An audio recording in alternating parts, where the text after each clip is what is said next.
Check, mic test, mic test. Check, mic test, mic test. Yon, good day sa inyo mga pards. Welcome ulit sa ating channel. At wala na tong intro. Tuloy-tuloy na para diretso ba? Diretso.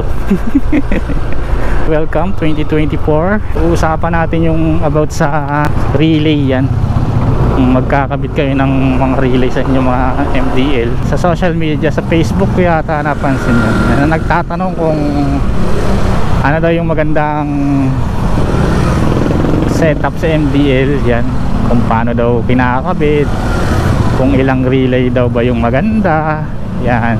Papaliwanag ko sa inyo mga parts based sa aking experience yan, mga nasubukan ko na yan.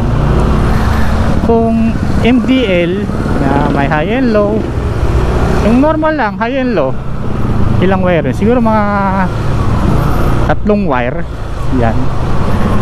Suggest ko sa inyo, since na nasubukan ko na, gamit kayo ng 2 relay yan, 2 relay. Pwede rin naman kayong gumamit ng mga electronic type na relay, yung maliliit. Hindi ko lang kung, pero 12 volts din yun. Hindi ko lang kung ilang amperes yun Maganda rin gamitin yun para hindi masikip sa motor, yung may enough space pa talaga, para hindi rin mahirap pagdating sa mga pwesto yung pag-wiring. 2 relay, sapat na yun. At depende kung anong gusto nyong type ng relay, no? So kasi mayroong mga relay na transparent yan, yung may 80 ampere. Depende yan kasi sa kakayahan talaga nag-wiring yan. Kung kayo mahilig mag-DIY, alam ko nasubukan nyo na rin naman yung mga 2 relay. Depende nga kung paano i-wiring yan. Pwede yun, 2 relay. Kasi dati, yung time na natututo pa lang akong mag-wiring sa motor, although may alam naman na talaga ako dyan, nga lang, hindi ko naman hinahalin tulad yung sarili ko na masasabing magaling. May alam lang tayo. Kasi alam natin yung mga maaring maging epekto katagalan kung hindi maganda yung pagkakawiring nyo. Depende rin kung anong wire ang gagamitin nyo. Highly suggest yung wire na maganda, yung mga Japan made. Tapos ano pang wire yun, yung circuit brand yan.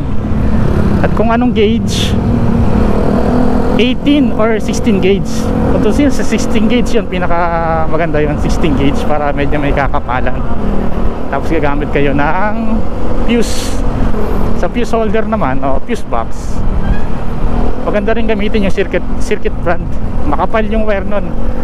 Unlike sa mga nakikita kong mga fuse box, manilipis yung wire. Lalo na pag dito lang sa amin, sa lugar namin, ang ninipis ng wire nila, tapos medyo may price pa, tapos manipis lang yung wire, siyempre talo kayo dun. Paggamit ng fuse box, kailangan yung magandang klase talaga, wag yung kung ano-ano lang, kasi safety. Tapos kung gagamit kayo ng fuse, kahit pa ulit-ulit ako dati, yung time na gumagawa pa ako ng wiring diagram, yan, dami ko nga ginawang wiring diagram, okay na yung 10 or 15 ampere, okay na yun. Okay na mga parts yung 2 relay na gagamitin nyo. Nasa inyo kung gamit kayo ng mga transparent, na sabi ko kanina, or gamit kayo ng Bosch relay. Yan tayo sa Bosch relay. Pero siyang 30 ampere yata, yan, 30 ampere. Depende sa inyo kung ano yung kaya nyo. Basta make sure lang na magandang klase yung wiring na gagamitin nyo. Tapos ihinang nyo talaga para intact. Yan, okay naman yun Tapos yun, mapakinabangan nyo naman ng matagal, kasi may mga winiringan naman ako na ganon, 2 relay ang gamit. Yan, hanggang sa ngayon, ano yun NMAX, ito yun, yung NMAX na ginawa ko nakaraan, ako rin nag-wiring nun. Mini driving light nung may-ari, ako din nag-wiring nun. Hanggang sa yung ngayon, wala naman nagiging problema. Ganon din yung sa Aerox, yun, nung kakilala ko, nagpalagay din siya ng MDL. Hanggang sa ngayon, goods naman. Yung time na kinabitan ko sila, binibigyan ko sila na maaaring pwedeng mangyari o maaaring maging negative na epekto kung sakaling magpapadagdag sila ng mga another ilaw. Sabi ko sa kanila, magiging malaki yung drop voltage pag once na another set ng MDL, panibagong wiring, tapos dalawa na namang relay. Na experience ko yan dati dito yung bumiyaya akong Bicol niya. Halos ang dami kong relay na nakakabit. Total of 5 relay. Pero nga gumagawa niyan ruler type na relay. Tapos nakita ko yung drop voltage ko pag nakabukas lahat. Nag-decide ako na baguhin yung sarili kong wiring kasi dalawang MDL ako, tapos meron akong charger, CP charger yan, tapos meron akong dual color, yun nga, yung sa signal light. Instead of maraming relay, one relay na lang para sa lahat ng ilaw. Ibang wiring na ginawa ko doon. Pag once open pa lang ng ignition ko yan, mag-trigger na yung aking relay yan. At sabi ng iba, hindi daw maganda kasi laging naka-trigger yung relay yan. At shoutout pala kay Edel Yamas yan. Tinry ko yung kanyang method na hanggang sa ngayon 1 year na mahigit, ganun pa rin yung wiring ko mga parts. One relay kasama na headlight, park light yan, tapos yung ating mini driving light, dual color yan, kasama na, pati tail light ng park light kasama na. Hanggang sa ngayon di naman siya nag-drop voltage na malala, although matagal na rin ang aking battery, kaya minsan di na rin nag-charge ng maayos. 5 years na rin kasi yung battery, kasi yung una kong battery hindi sa akin tumagal, parang ano lang, ayan, months lang, parang 3 months nga lang yan, nagpalit na ako ng bagong battery. Hindi ko lang alam bakit ganun yung nakuha ko. 30 amperes yung Bosch relay, bakit nga ba nakaya niya? Meron kasi yung conversion mga parts sa 1 ampere is equivalent yan ng 12 watts yan. So kung meron kang 30 ampere times mo siya ng 12, so 360 watts. Tama ba? Tama ba? Mahina ako sa math So 360 watts yung kaya niyang sakupin o yung dalhin. Dalhin ang putya. So kaya kinaya niya, kasama na yung headlight ko nga doon, no?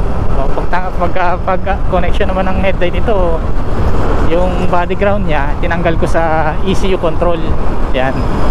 Kaya ako mapapansin niyo minsan yung ibang mga motor kahit FI na siya, ano siya, pag matagal na nagkukurap-kurap na yan. Ang dami nagpapagas. So ayun, ako'y nagpapagas. So mura yung excess dito, 58.9. Ayun yung gasolina dito, kaya ang dami nagpapagas. Kung sa iba ito, ano, mahal to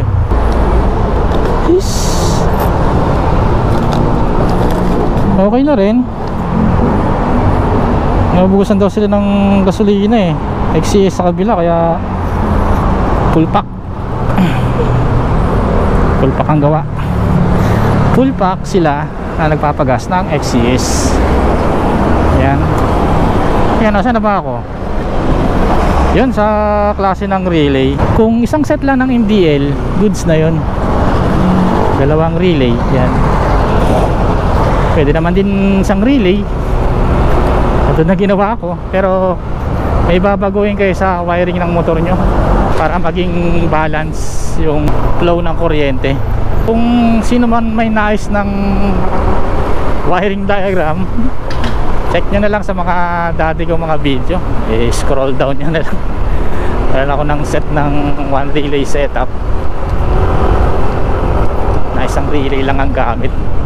Napansin nga pala mga parts, no, kung i-compare ko yung relay na transparent sa Bosch relay na gamit ko, nasabi kong grabe mag-init yung mga transparent na relay.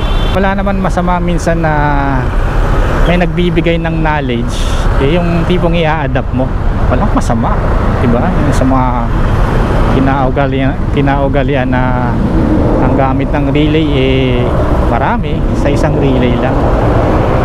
Wala masama minsan na mag-try at mapatunayan kung magandang klaseng method ba yung ganong wire. Sa akin sa ngayon, sabi kong maganda siya yung one relay setup o yung tinatawag ni Edel Llamas na power upline. Shoutout sa iyo kahit hindi mo ako kilala. Bibihira yung mga ganyan mga parts, yung nagwa-wiring tapos nagbibigay ng knowledge. Bihira yan. Lalo sa ibang mga nagkakabit ng mga MDL. Hindi ba naman kasi talagang negosyo talaga nila. Kaya kung ano yung sekreto nila, kung paano nila kinakabit yun, sa kanila lang yun. Kasi nga pinagkakakitaan nila. Para sa mga taong gusto namang matuto pagdating sa wiring, may nagbibigay din talaga ng knowledge, hindi sila madapot. Mas maganda yung ganun. Kasi ako minsan, pag mas di naman may natutunan ako at na-approve ko talaga sa sarili ko, maganda yung ganong method o ganun, sinashare ko. At na-mention ko kanina, meron akong video na ginawa, wiring diagram, tapos kung paano kung at meron ding actual kung paano ko winiring tong sa akin. Ang pagwa-wiring mga parts, depende rin niya sa nag-install kung ano yung alam nilang klaseng pagwa-wiring. Depende yan. Sa kanila yan. Ngayon, kung may magtatanong kung ano yung magandang klaseng setup ng wiring, kung ako yung tatanungin, mas okay sa akin yung one setup relay. Mas okay siya sa akin. Tapos pwede din naman yung dalawang relay kung isang auxiliary light lang yung gagamitin nyo, tapos may high and low, tapos merong pang yung combi na ilaw kung yellow white yan. Yung mga ganong MDL ngayon, depende na lang kung paano nyo i-wiring yan. So sabi ko, depende sa nagwa-wiring yan mga parts, kung ano yung kaya, kung paano nila pagaganahin yung mga relay na yan o pagaganahin yung ilaw na yan. Kung sa ibang mga motor, medyo matagalan kasi pag sa ibang motor talagang hahanapin mo talaga siya. Kumbaga hanapin mo pa yung mga iba't pang klaseng mga connection yan, kung stator drive or control siya ng ECU. At para hindi magka-problema, yung iba kasi nagkakaroon ng problema nagkakabit sila ng mga auxiliary light na kung saan kumukuha ng ACC line yan. Pagkuha kasi ng ACC line, depende yan. Pag nawag kayong kukuha ng ACC wire sa busina, kasi pag dyan kayo kumuha ng ACC line sa busina, sigurado pag busina nyo yung ilaw nyong MDL kukurap yan sigurado. Yung iba nga na-mention ko na may gumagawa ng mga ruler type, mga parts. Swerte yan siguro mga 3 months na hindi nalolobot yung kanilang motor. 3 months. Siya nga pala mga parts, kung kayo ay gagamit ng mga Bosch relay, yan, mga Bosch relay mga parts, Bosch relay, napipeke kasi ang Bosch relay mga parts. Kailangan maging maingat kayo sa pagpili ng Bosch relay. Meron kasi yan mga parts na na made in Portugal nga, pero yung quality niya peke. May video rin naman ako niyan kung paano nyo malalaman yung pagkakaiba ng fake na Bosch relay sa original na Bosch relay. So para sa akin, mas okay yung isang relay para mas nababalance yung flow ng kuryente sa kanyang voltahe. So ilang siguro for today mga parts. So pag mag-wiring kayo, mahilig kayo mag DIY, ingat-ingat na lang sa pag-wiring,